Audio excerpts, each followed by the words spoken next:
Hip-hop is full of legends, but not all of their stories reached the finish line.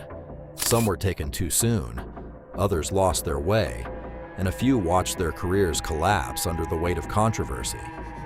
But what if things had gone differently? What if the voices we lost, or the stars who fell, had kept rising? This is hip-hop's biggest what-ifs. Harlem's Big L was more than just a rapper. He was a lyrical assassin.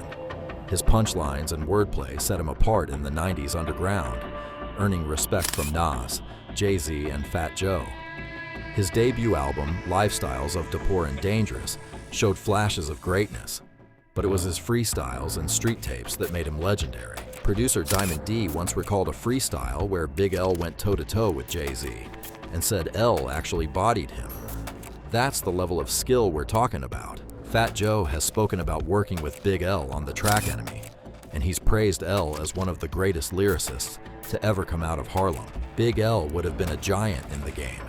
He was one of the best, most lyrical rappers. He was charming, witty, smart, a handsome kid, real intelligent, an entrepreneur. He was about to get his own label deal. There ain't no telling what it would have been for him. The sky's the limit for him. The only rapper that ever threatened me before we did a song, not even Pun, not even you, nobody has ever sat me down and Big L, because you know I was the first one to go gold and digging in the crates. So he sat me down and he said, listen, Crack, we doing this song. I'm going to destroy you on this song. I'm gonna take all your fans. All your fans are gonna be mine. You just sold 500,000, I need them. We was in D&D studio. He sat me down and talked this shit crazy. Big L was tragically killed in a drive-by shooting in Harlem on February 15th, 1999, at just 24 years old.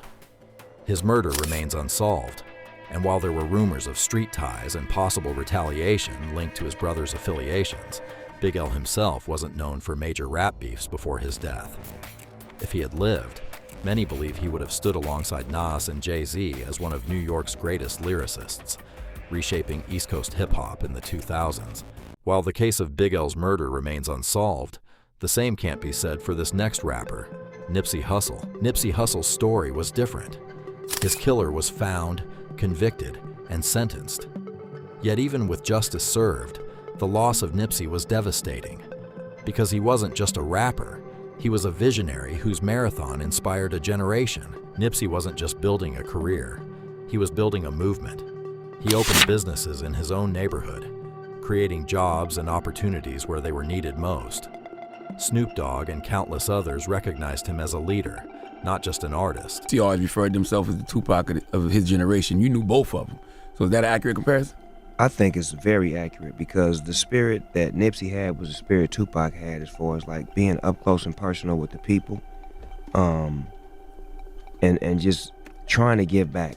I think Nipsey did what Tupac couldn't do. I think he was the extension. Like if you run in a 440 relay and you pass the baton. On March 31st, 2019, Nipsey Hussle was shot and killed outside his Marathon clothing store in Los Angeles.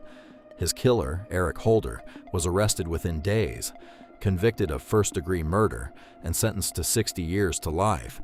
Justice was served, but the loss was immeasurable. If Nipsey Hussle had lived, hip-hop would have had its own mogul rising from Crenshaw, a leader who could have reshaped the business of rap and inspired a new generation to own their future. While Nipsey Hussle was a seasoned leader with a vision, Pop Smoke was just beginning his rise. At only 20 years old, he was already the face of New York drill, bringing a new sound to the city and a new energy to hip-hop. With tracks like Welcome to the Party and Dior, Pop Smoke became the voice of Brooklyn drill almost overnight. His deep voice and raw energy made him stand out, and artists like 50 Cent and Quavo quickly recognized his potential. You say, oh, all these artists were allowed to just live, or Pop Smoke, who you supported, that he might be on those charts right now. He would have been on those tracks. Like he had the musical ability to do it, so there's no question in that. I was able to make his album after he passed go platinum. So Pop Smoke wasn't rising alone. He was building bonds with some of the biggest names in the game. In the studio with Quavo, you could see the chemistry, the energy, and the hunger. They weren't just making songs, they were shaping a sound together. If they were still working today, it would have been different for both of them. Pop Smoke's drill energy combined with Quavo's melodic style could have created a wave that pushed hip-hop into a new era. Pop Smoke's life was cut short before he could reach his peak. DaBaby, on the other hand, reached the top, but his fall came just as fast as his rise. In 2019, DaBaby exploded onto the scene with Suge. His charisma, humor, and relentless energy made him stand out in a crowded field. His debut album, Baby on Baby, and follow-up Kirk, turned him into one of the most streamed rappers of the year. You know, who's doing what, flow patterns, that kind of shit, because it's always interesting to me, like, DaBaby. Like, I never know where his rhymes are gonna land. Right. You know what I'm saying? And that shit is so interesting to me because he does it so well. By 2020, DaBaby wasn't just a rising star. He was everywhere. His track Rockstar with Roddy Ricch dominated the Billboard Hot 100, earning Grammy nominations and global recognition. Collaborations with Megan Thee Stallion, Post Malone, and others positioned him as one of the leaders of hip-hop's new generation. His style, fast flows, punchy delivery, and humor made him stand out in a crowded field. But just as quickly as he rose, DaBaby's career began to stumble. During a 2021 concert, he made comments about the LGBTQ community that sparked outrage. The internet completely flipped on him.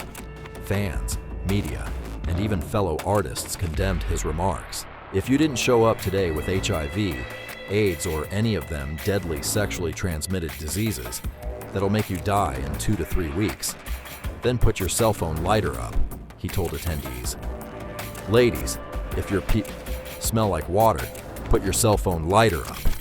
Fellas, if you ain't sucking deep in the parking lot, put your cell phone lighter up. Even Dua Lipa, who had worked with him on Levitating, shared her opinion, saying she didn't recognize this as the person she had collaborated with. The internet completely flipped on him. Fans, media, and fellow artists condemned his words. What followed was canceled shows, dropped endorsements, and a sharp decline in mainstream support. He later apologized on Twitter saying, "Anybody who done ever been affected by AIDS/HIV, y'all got the right to be upset.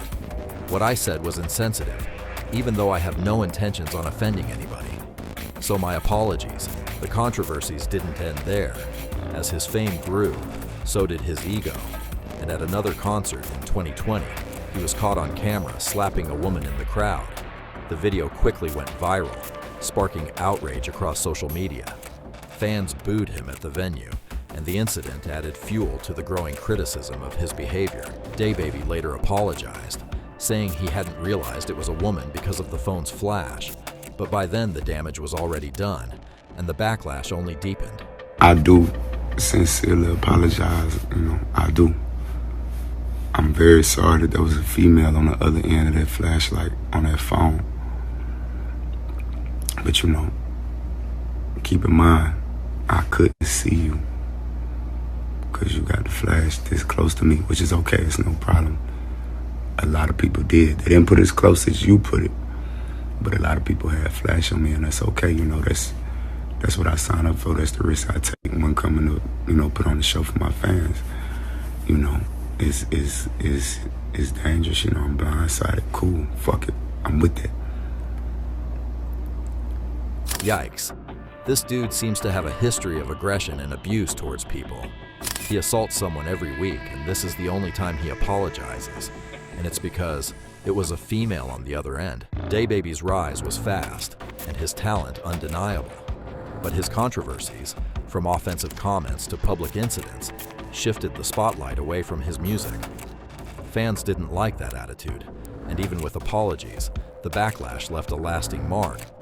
His story is a reminder that in hip-hop, success isn't just about skill, it's about choices. And for DaBaby, those choices changed everything. From Big L to Nipsey Hussle, Pop Smoke to DaBaby, each of these artists showed us the heights of talent, charisma, and vision. But their stories also remind us how fragile success can be. What if things had gone differently? What if tragedy, controversy, or timing hadn't cut their journey short? Hip-hop might look very different today. In the end, their legacies live on, not just in the music, but in the questions they leave behind. Thank you for watching. Don't forget to leave a comment below and share your thoughts.